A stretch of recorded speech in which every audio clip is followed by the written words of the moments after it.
It's fight day, and you can tell it's a big one because we are joined by none other than the self-proclaimed most knowledgeable man in boxing, Adam Smith lookalike, PG, Brother Gossip. You've all got your own names for him. Long-time viewers will know he is an irregular pundit who joins us on the channel, my brother. And you've turned up tonight to grace us with your presence for Joshua versus Parker. So I guess we'll do this as a sort of very informal interview kind of setup. Looking forward to tonight, big fight. Yeah. I was just saying to you earlier, I think the last time I was around with this, the world famous wallpaper, was when we watched Fury versus Vladimir. Yeah, we did Floyd Manny as well, didn't we? We did that. We did that at a friend's house. Yeah. And we've done a few fights live recently as well. But yeah. So Fury Vlad was the last time we did a fight from here, was it? Yeah, I want to say so. Yeah, and obviously that one we were pleased with the result, but it probably wasn't the kind of fight we're hoping for tonight. I mean, no. There's a lot of talk about, what kind of fight we can expect to see in the ring tonight. Are you expecting a boxing match? Are you expecting a tentative fight? I'm expecting AJ to try and box with lots of jabs and 1-2s, and Park to come in hard, ducking, weaving, trying to get inside, which will set AJ off, because I think AJ actually likes to have a fight, like a proper brawl, every now and again. So I'm not saying like a strict Mike Tyson comparison, but you think Parker's going to play the sort of small man, come forward fighter? Well, he's not going to be able to out-jab him. No, his reach is too small, isn't it? Yeah. Okay. Where do you kind of see these two guys going into? I mean, I've just been quite vocal. I see AJ as the number one, and I see Parker as pound, or do you mean no in the heavyweights. I see AJ as one. AJ's number one. I'd probably see Parker as fourth, maybe. Yeah, fourth. I'd probably see him.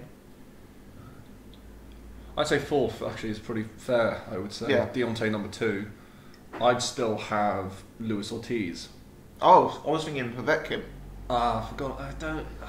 Well, obviously, I mean, David Price is going to spark him in one round. Well, we'll talk about that in a minute. So Yeah. Okay, but we're kind of having Parker very much in our top five. Absolutely. And AJ. What advantages does Joshua have in the fight?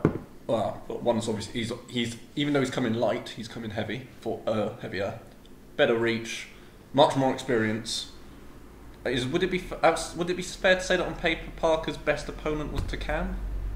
So I'd say Huey. Well, yeah, Huey or Takam. Well, Huey when you say he's got much more experience, what you mean is he's got higher level. Yeah, and in front of more people. Yeah, like Olympic gold, stadium fights, Klitschko fight. Yeah.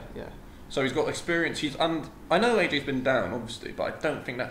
I think that could work to his favour because he knows to get up. I remember you making the same point about Amir Khan, I think. Yeah, he gets rumbled, but he always gets back up, usually. Not Amir Khan. I might have said that about Tyson Fury. No. I think it was when... Wouldn't have been about Amir Khan. It was someone who went up in weight, and you said, yeah, they've proven themselves to be chinny, but they get back up. I can remember the video. What about... So I said the same thing you just said. What about Parker's advantages in the fight? I don't think Joshua's fought... I think Takam would have been a really good warm-up fight for Parker if Takam had had a full camp and Joshua had known he was fighting Takam. So I think, but Parker does bring that shorter, stocky, come forward, bull rush style of fighter, which I think is what he's going to go for, which is something AJ's not used to. I think he'll try and catch him with big looping hooks, like the one Dillian White rumbled him with when they fought. I think he'll bring a certain speed. I know he's not been dropped ever, but it depends on how actually strong his chin is. But he's got enough confidence from his chin. Yeah, he's never fought a puncher though, has he? No. Who's the biggest puncher he's been in with? Takam, Ruiz. Yeah, Ruiz is a pretty light puncher. Well, that says it all then, doesn't it? Yeah, I mean Ruiz went the distance with like Liakovic, Zambano Love. Okay, so prediction. Obviously, my prediction's already up on the channel. I'm going to go. I think AJ, quite possibly by a stoppage. Hesitant to giving a round. I'd probably say middle to late. That's what I've gone for. Is it? Yeah. Good, because I hadn't watched the video. So. And in terms of how the fight plays out, do you expect it to be relatively dominant from AJ? I think AJ could fight in a very dominant way. I think if I don't know, if he was to go entirely off the back foot a la Huey, AJ? I'm just saying, I think he could do that, but he won't. I don't think he could do that. I think he could try to do that, but I don't think he will. So I'm expecting bombs to be thrown. I'm just not sure who. Okay. And if you were in Parker's corner, what would be your advice to Parker? Just stay on his chest. Just go Drop your close. head, forehead into his sort of midriff, pushing him back, milling to the body. Every time his hands drop, looping right hand or left hand upstairs. If he's got the gas tank for it. See, I think Parker's game plan needs to be to take AJ late. So I think what's going to happen... If he does fight the way I've just said, he will take him late. Well, I wouldn't be surprised if Parker's on the back foot in the early rounds. If he's moving, if he's dancing, if he's trying to get Joshua to the later rounds, use up some of that energy. I think there's a real possibility of that, and I think he'll look to come into the fight in the second half.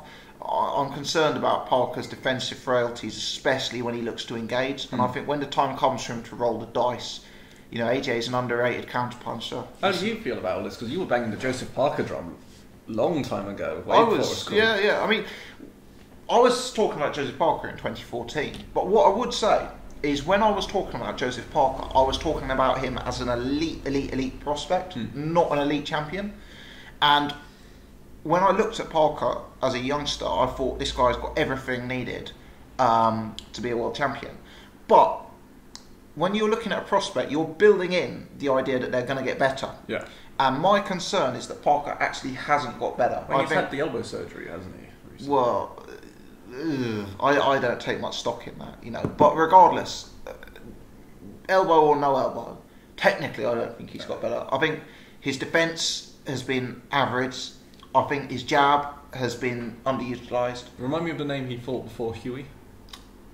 Wasn't it like Razvan Kajanu? I got up early and watched that. I think it was a Saturday or Sunday. I think I had a hangover, and I was straight back to sleep within about 5 rounds of turning it on. So it was a great insomnia cure, but it was awful. Yeah, I basically don't think he's improved. I think AJ. Funnily enough, I think if you look at 2014 and say who's the better prospect, I think you could make a solid case. Parker was the better prospect. AJ was looking very robotic back then. I think he's got a little bit smoother in his boxing. His timing's better. His counter-punching's better. It'd be good to see if the weight drop has a marked improvement on AJ. I hope it does. Yeah, I think it's good news. But Parker's dropped a lot of weight as well, to be fair. Not as much as AJ, but comparable. Okay, so... let's hope it's a good one. Yeah. Can't finish this video without talking a little bit about Price Povetkin, obviously, co-main event. You and I were at Earl's Court for the Eubank Jr. Ronaldo Quinlan fight. Yeah. We saw David Price fight, and I remember I put out on whatever social media it was that when Price got dropped, it was like, I think I said, requiem for a heavyweight in real life, because I seem to remember him falling really slowly. I thought he kind of got stopped on his feet, didn't he? I remember him dropping at one point. He dropped and he got up, and I think Hammer just jumped him. Yeah, I remember seeing him drop, and it looked slow for a man of his size to drop. And I remember, and then when I read however many months later that he's fighting Povetkin, I think my extra question was, oh no! But he seems like a nice bloke, and I really hope he does it. But I think he's going out on his back, as does everyone. Let's not pretend. I'm expecting a bad Povetkin. For me, Povetkin showed signs of decline in his last fight, and he looked bad on the scales. He doesn't look like the same fighter from back in the day. But I think a bad Povetkin is probably better than a good Price, I'm afraid to say. What are the odds on Price, I wonder? I haven't checked. You can get about 9-1. 9-1? Yeah, but you wouldn't... To be honest, if you went out a tenner on David Price, you'd almost want more than that. I would, yeah. Yeah. I saw a market Povetkin to win inside 4, 10-11. So I thought it was interesting. Who's Price's trainer? Because he left Dave Caldwell quite quickly, didn't he? I actually don't know who's trainer is. I think Caldwell trained him for Hamer. Yeah, Caldwell was the one who made him chop on all the weight, wasn't he? And then he left. Yeah, I don't know who's trainer is, but everyone hopes David Price does the business. But we talked about David Price having that puncher's chance in any fight, so that big right hand. Yeah. I'm not even sure he really has that anymore. He just doesn't throw it, does he? No, he doesn't. He really doesn't. If he hits him, and hurts him, then maybe. But it is going to be a, oh my god, it's happening moment, rather than a, well, we always thought it could happen. I think the other thing to factor in is Price is a very big puncher, but he hasn't really knocked out anyone at that higher grade. No. And we've got to remember that someone who is a much more proven puncher is Vladimir Klitschko, and he landed the kitchen sink on Povetkin and couldn't stop him. True. So, I'm not overly confident that even if Price does land that money punch that we're all thinking about, I mean, Povetkin might just smile at him. Yeah, true. Povetkin might go down and get back up again. We'll see. Yeah. Didn't Price drop Christian Hamer? Yeah. I was just thinking that. I think he dropped him, jumped on him for about 10 seconds. Yeah. Gassed out. Gassed out. See, that's the thing about Price. Awful chin. Too heavy. Terrible defensively. Can't fight on the inside, which is what Povetkin will bring. You know, he needs that distance. But worse than that is probably the gas tank. 'Cause if you remember, Tony Thompson too, he stopped on his feet. Yeah. Christian Hamer stopped on his feet. You know, his gas tank will empty rapid if it goes that way, won't it?